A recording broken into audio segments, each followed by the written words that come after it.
Discurso de Fux. Íntegra.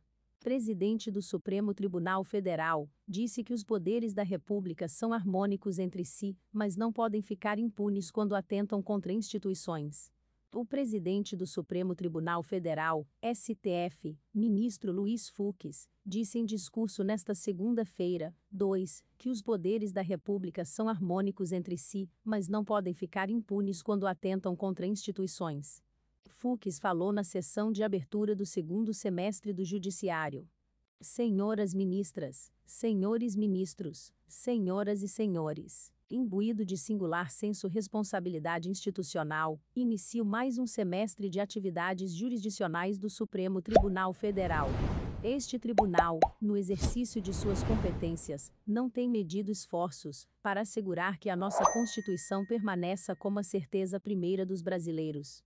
Deveras nunca é demais lembrar a nossa Carta Maior, é a âncora do Estado Democrático de Direito, e a bússola que deve guiar as nossas aspirações de presente e de futuro, bem como a de todos os demais poderes da nação.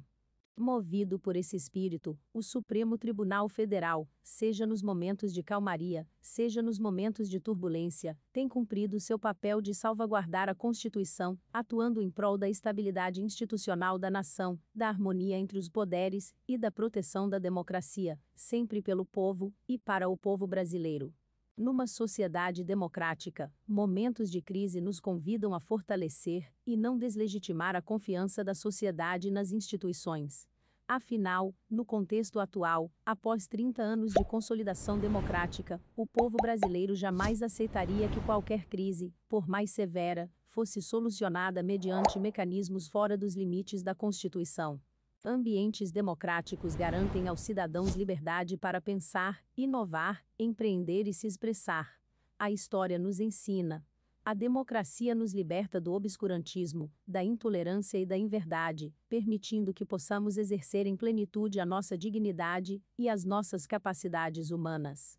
Não por acaso, o economista Daron Acemoglu, MIT, preconiza que a chave para o desenvolvimento de uma nação perpassa a construção de um ambiente sólido de respeito às instituições, balizado em uma cultura política íntegra e proba.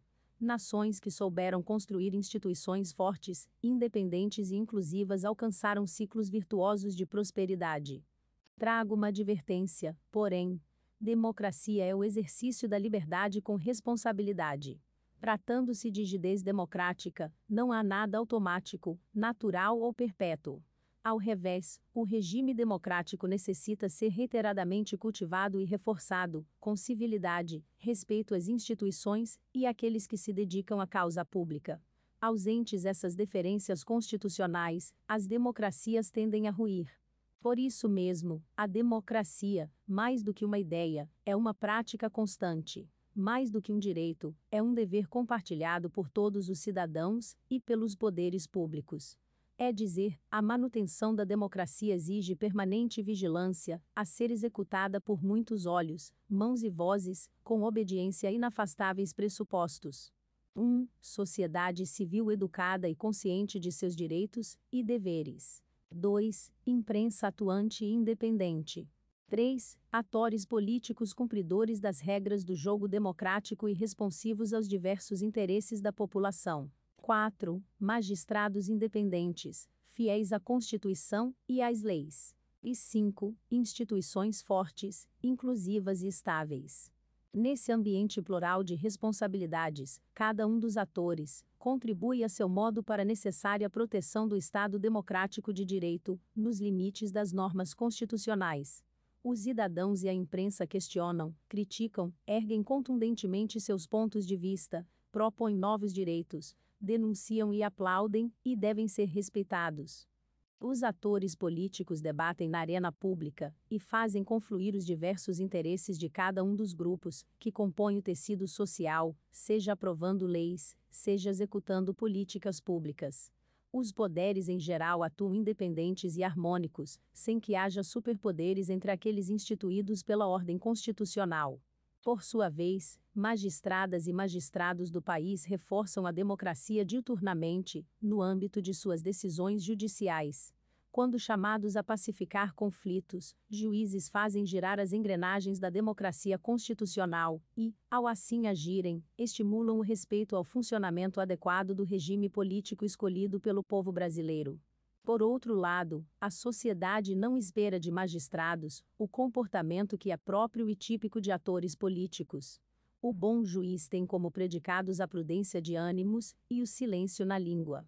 Sabe o seu lugar de fala e o seu vocabulário próprio. Igualmente, o tempo da justiça não é o tempo da política. Embora diuturnamente vigilantes para com a democracia e as instituições do país, os juízes precisam vislumbrar o momento adequado para erguer a voz diante de eventuais ameaças. Afinal, numa democracia, juízes não são talhados para tensionar. Nesse ponto, é de sabença que o relacionamento entre os poderes pressupõe atuação dentro dos limites constitucionais, com freios e contrapesos recíprocos, porém com atuação harmônica e alinhamento entre si em prol da materialização dos valores constitucionais. Porém, a harmonia e independência entre os poderes não implicam impunidade de atos que exorbitem o necessário respeito às instituições. Permanecemos atentos aos ataques de inverdades à honra dos cidadãos, que se dedicam à causa pública. Atitudes desse jaez deslegitimam veladamente as instituições do país, ferem não apenas biografias individuais, mas corroem sorrateiramente os valores democráticos consolidados ao longo de séculos pelo suor e pelo sangue dos brasileiros que viveram em prol da construção da democracia de nosso país.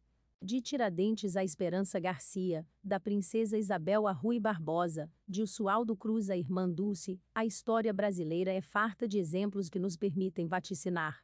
O tempo é o melhor juiz de nossas trajetórias.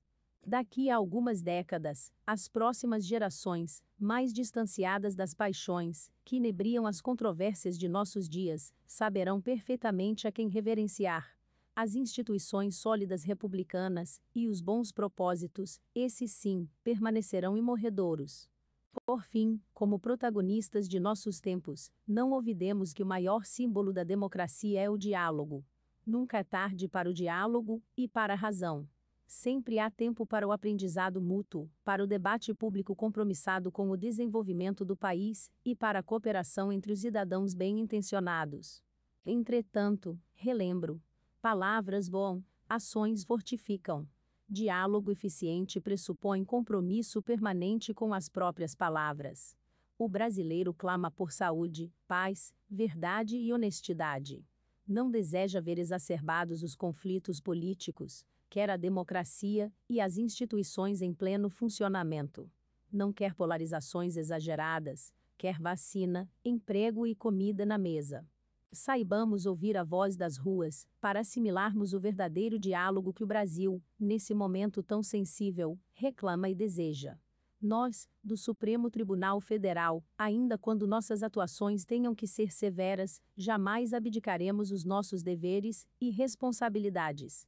No exercício de nosso nobre mistério constitucional, trabalharemos para que, onde houver hostilidade, construa-se respeito, onde houver fragmentação, estabeleça-se diálogo, e onde houver antagonismo, estimule-se cooperação. No exercício dessa missão desafiadora, que tem sido a presidência deste tribunal nesses tempos de pandemia e de dissonâncias, agradeço a colaboração incondicional dos meus pares, que ao meu lado têm unissonamente trabalhado na defesa institucional de nossa democracia e da Suprema Corte do Brasil. Seguindo os nossos bons desígnios, retomaremos a pauta de julgamentos do plenário, exercendo nossa função presencialmente tão logo possível, pacificando conflitos constitucionais que contribuam para a segurança jurídica, para a garantia de um ambiente estável dos negócios e para o fortalecimento do nosso Estado democrático de direito. Nesse ponto, cumprindo meu dever de ofício, informo que 94% dos processos selecionados para julgamento por este plenário, durante o segundo semestre de 2021, encontram-se vinculados a um ou mais objetivos de desenvolvimento sustentável da Agenda 2030 da Organização das Nações Unidas, conforme expressamos recentemente em evento global. Senhoras ministras, senhores ministros, senhoras e senhores, nós do Supremo Tribunal Federal trabalhamos e existimos pelo povo brasileiro. Que Deus nos abençoe nesta nova jornada. Ministro Luiz Fux. Se inscreva para acompanhar a cobertura completa dessa notícia e de muitas outras.